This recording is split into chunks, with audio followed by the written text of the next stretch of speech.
اور میں خاص طور پر خواتین سے یہ کہوں گا کہ خواتین جو اس وقت سب سے زیادہ کبھی ایک بابے کے پاس جاتی ہیں، کبھی دوسرے بابے کے پاس جاتی ہیں، پتہ نہیں کیا بات ہے، ہمارے درمیان پہلے بڑی پیار و محبت تھا، اب ختم ہو چکا ہے۔ تو بھائی ذہن میں رکھیں، پیار و محبت جو آپ کے جوانی میں تھا یا آپ کی شادی کے وقت تھا، اب وہ نہیں رہ سکتا۔ یاد رکھیے یہ انسان کا فطری عمل ہے کہ جو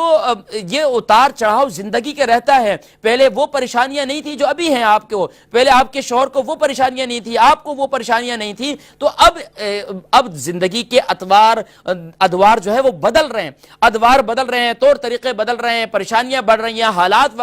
تو اب آپ کو سمجھنا چاہیے شوہر صاحب کو بھی کہ بیگم صاحبہ بیچاری بچوں والی ہیں، ان کے لیے ظاہری باتیں دیکھ بھال ہے، گھر کی دیکھ بھال ہے، گھر کی صفائی ستھرائی ہے، بچوں کی دیکھ بھال ہے، یہ ساری صورتحال ہے۔ یہاں UK یورپ کے اندر یقیناً بہت سی مشکلات ہیں، کیونکہ خاص طور پر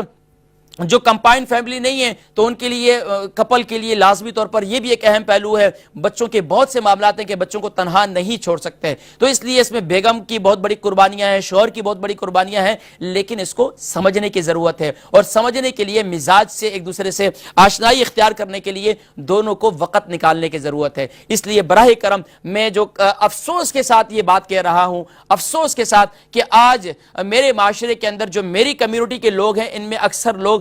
ٹیکسی ڈرائیور ہیں، یا پھر خاص طور پر یہ اپنا کاروبار کرتے ہیں، یا پھر یعنی کہ یہ جو خاص طور پر ہوٹل ریسٹورنٹس وغیرہ اس میں کام کرتے ہیں، تو اس میں اتنا اپنے آپ کو وہ تھکا دیتے ہیں کہ وہ اپنے بیگم کو، اپنی